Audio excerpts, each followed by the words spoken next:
an b'a fɔ banabaatɔw ye tɛnɛn nata n'o ye décembre kalo tile 12 ye ka taa décembre kalo tile 16 juma baara ti point G ni maa o maa n'i ka rendez-vous bɛɛ yan a ma se i ka na i yɛrɛ ɲini ou bien ni degunnen don i ka taa yɔrɔ wɛrɛ mun ye urgence ye an b'o lajɛ mun ye service minimum ye ni mɔgɔ minnu dalen de don an b'olu ka soins kɛ an b'olu ka furakɛliw kɛ mais ni min ye mɔgɔ kura ye k'o lajɛ ni balenna bana tɛ olu kɔni k'a dɔn k'a fɔ ko dɔgɔkun nata baara ti point G. Ne ye professeur Guida Landouré ne ye point G syndicat national de la santé, de l'action sociale et de la promotion de la famille au secrétaire général adjoint. A bɛ wagati bɔ an bɛ grève la grève o grève n'an y'a kɛ dɔgɔkun min bɛ da o kan an bɛ assemblée générale kɛ o assemblée générale kun ye mun ye ka grève in ɲɛfɔ a kɛra cogo min na fiɲɛ minnu donn'a la ani fɛn minnu kan ka labɛn pour que ka grève wɛrɛ kun sigi donc an y'o kɛ ani fana ka mɔgɔw ɲininka yala an ye préavis min kɛ n'an ko k'an bɛ taa grève la dɔgɔkun kelen ka dɔgɔkun kelen bila o dɔgɔkun mun kan ka na sisan n'o ye décembre kalo tile 12 ka taa tile 16 ye yala an ka grève kɛ wa ou bien an ka ɲɔngiri o ɲininkara jama na donc jama ko kan ka na ɲɔngiri wa jama yɛrɛ fan dɔ ko an k'a lajɛ ka taabolo yɛlɛmali k'a lajɛ ka dɔ fara dɔgɔkun kan ou bien ka baara bila kɛ kudayi o kumaw fɔra nka bi an ma se ka kan kelen fɔ o la donc an ka assemblée générale wɛrɛ an y'o dɔgɔda décembre kalo tile 22 an b'o o décision ta n'a sɔrɔ an kan ka dɔ fara a kan ou bien n'a sɔrɔ an kan ka a ɲɔngiri donc kibaruyaw fana dira minnu ye divers ye an y'o fɔ ani ɲɔgɔn cɛ an tɛna fɔ ko n'an ye grève kɛ ko 100% de don i y'a faamu an b'a dɔn k'a fɔ mɔgɔ dɔw bɛ yan minnu an ka grève mun kun minɛ donc olu u b'a fɔ k'u tɛ taa grève la wa a caman yɛrɛ b'a fɔ k'u tɛ taa grève la mais u tɛ ye baara wɛrɛ yɛrɛ la donc hali baara mun u bilala a la u t'a kɛ yɛrɛ donc vraiment an ye nimisiwasa sɔrɔ a la o nimisiwasa ye jumɛn ye n'an ko mɔgɔw ka taa grève la caman bɛ taa grève la baara fitinin de bɛ kɛ point G yan an yɛrɛ ye min laɲini o de bɛ kɛ o ye dialyse n'o ye néphro ye k'o kɛ ani fana chimiothérapie n'o ye bonbana bɛ mɔgɔ minnu na k'olu fana ka baara kɛ donc o ye an yɛrɛ ka laɲini ye bon mɔgɔ kelen-kelenninw bɛ to ka baaraninw kɛ kɛrɛfɛ mais n'i y'a lajɛ vraiment an kɔni ye nimisiwasa sɔrɔ a la barisa n'an mana grève kɛ tuma o tuma faamaw bɛ wuli ka jɔ de kɛ pour que k'an ka grève ɲɔngiri ni an décourageli ye ni an bagabagali ye ani fana k'an ka ɲɛmaaw wele ka kuma an fɛ mais olu yɛrɛ ma deli ka kuma an fɛ an ka nin grève ko in na donc o de la an ko n'an bɛ continuer a fɛ an b'a fɔ banabaatɔw ye tɛnɛn nata n'o ye décembre kalo tile 12 ye ka taa décembre kalo tile 16 juma baara ti point G ni maa o maa n'i ka rendez-vous bɛɛ yan a ma se i ka na i yɛrɛ ɲini ou bien ni degunnen don i ka taa yɔrɔ wɛrɛ mun ye urgence ye an b'o lajɛ mun ye service minimum ye ni mɔgɔ minnu dalen de don an b'olu ka soins kɛ an b'olu ka furakɛliw kɛ mais ni min ye mɔgɔ kura ye k'o lajɛ ni balenna bana tɛ olu kɔni k'a dɔn k'a fɔ ko dɔgɔkun nata baara ti point G.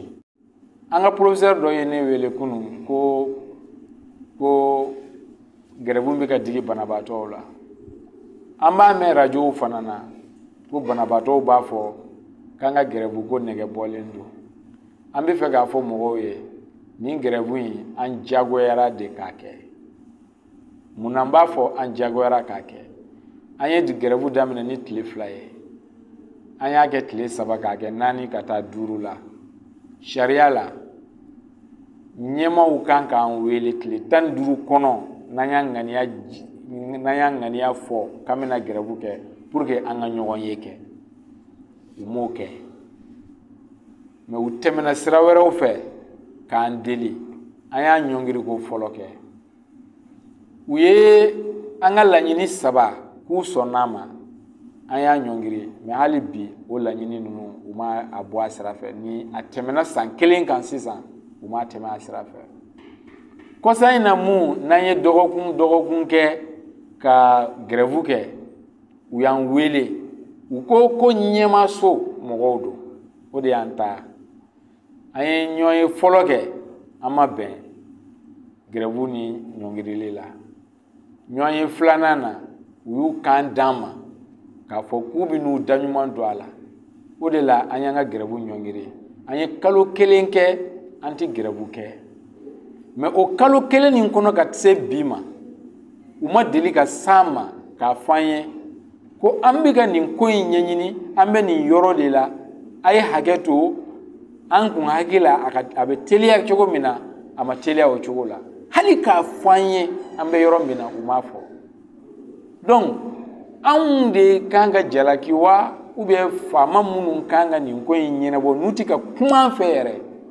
olu de kan ka jalaki an ma dɔ wɛrɛ ɲini ko ye nin grève in tɛ fɛn kura foyi ɲinini ye an tɛ ka fɛn kura foyi ɲini ministère ye sariya sɔsɔ n'o ye jamana ka sariya ye ministère ye sariya sɔsɔ n'o ye liberté syndicale sariya ye olu yɛrɛ sɔnn'a ma k'a fɔ k'u y'a sɔsɔ u ko k'u bɛ segin u kɔ u ma segin u kɔ an ka jama ye wari bɔ pour que ka yɔrɔ sɔrɔ u ka yɔrɔ tarakilen don hali bi maa 100 ani maa 40 ani maa 6 u ye san 6 de kɛ u ka ristourne bɛ ka tigɛ pour que u ka yɔrɔnin dɔ sɔrɔ u bɛ taa se ka soni jɔ yɔrɔ min na hali bi o ko ma ɲɛnabɔ laban min na n'an ye grève daminɛ direction mɔgɔw y'u da don a la ka taa yɔrɔ dɔ ɲini k'o ye Kanbila ye u ye maa 15 fɔlɔ min suganti ka t'u ka yɔrɔ jiriw la o fana sugantili an b'a fɔ mɔgɔw ye dɛ a caman ye olu yɛrɛ ka mɔgɔw de ye direction mɔgɔw ou bien syndicat min ka surun u la olu ka mɔgɔw u y'olu de suganti ka taa yɔrɔ 15 jira u la mais tile 15 kɔfɛ u ko k'u bɛ taa mɔgɔ 15 wɛrɛ ka yɔrɔ jiru la u taalen o yɔrɔ jira la kupu ani besew de kɛra k'u kunbɛn kupu ni besew de y'u kunbɛn ko parce que ko o yɔrɔ in ti u ka yɔrɔ ye donc k'a jira jama na k'a fɔ ko nin ko in fana ma ɲɛnabɔ an y'a fɔ yan point G mɔgɔw b'a fɔ ko ministre sen bɛ yan tuma bɛɛ a bɛ ka baara kɛ i y'a faamu mais u ka na o hali an delila k'a fɔ ko point G ni mɔgɔ bɛ na opérer a kan ka analyse min kɛ pour que ka opérer k'a tɛ kɛ point G mɔgɔw y'an dala gosi ala nana kɛ kɔfɛ u nana appareil nin dɔ mulumɛlɛ k'o sigi mais bi an bɛ yɔrɔ min na o réactif a tɛ yen tuguni a kɛra u ɲɛna yan an ye labo mɔgɔw ɲininka yala TP bɛ kɛ u ko k'a tɛ kɛ ko réactif fɛn na an bɛ ka point G de fɔ an bɛ ka point G de fɔ DGA bɔra télé dɔ la k'a fɔ ko an ye fɛn o fɛn fɔ k'o bɛɛ lagosi ko folo analyse bɛ kɛ yan ko ne ye mun fɔ ko troponine n'o ye crise cardiaque analyse ye k'o bɛ kɛ yan hali sini a tɛ kɛ ne de y'a fɔ hali sini a tɛ kɛ ale déjà yɛrɛ ko point G ti foyi fɔ Faransi ye bi point G ti foyi fɔ Faransi ye bi mais point G ti se ka an ka faamaw furakɛ an ka faamaw bɛ taa kɛn yɛrɛ ye cliniquew de la ka t'u yɛrɛ furakɛ ye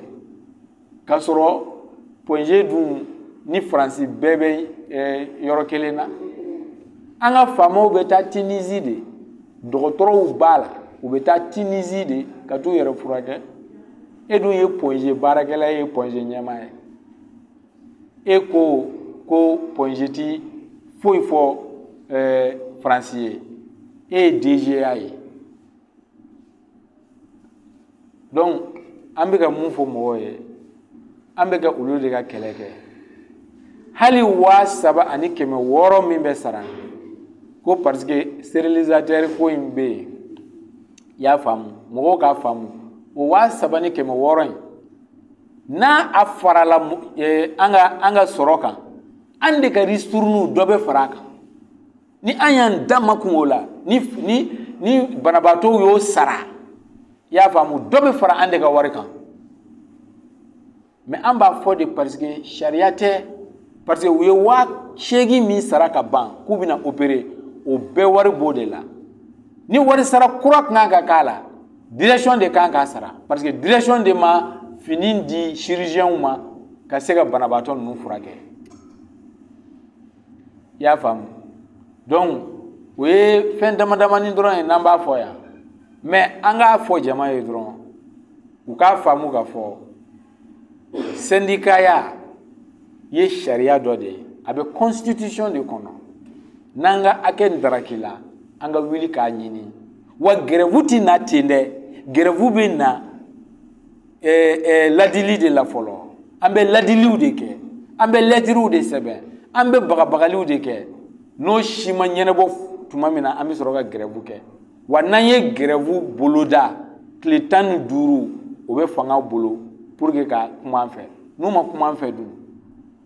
donc jalaki kana na anw na jalaki kan ka taa faamaw de la minnu ye sariya sɔsɔ minnu ti ka an ka hakɛ d'a ma u ti ka banabaatɔ fana ka hakɛ d'a ma mais n'u maa o maa y'a f'u ye ko baara bɛ kɛ PONG ko maa cogo a tigi ma tiɲɛ f'u ye donc an kɔni ta ye ladilikan de ye pour que u kana na sɛgɛn parce que an ti fɛ an ka banabaatɔ ka sɛgɛn an bɛ grève la dɛ mais an ka hakɛ ɲini de don mais o grève in kɔnɔ an fana ti fɛ banabaatɔ ka sɛgɛn donc an kun bɛ fɛ k'o de fɔ bi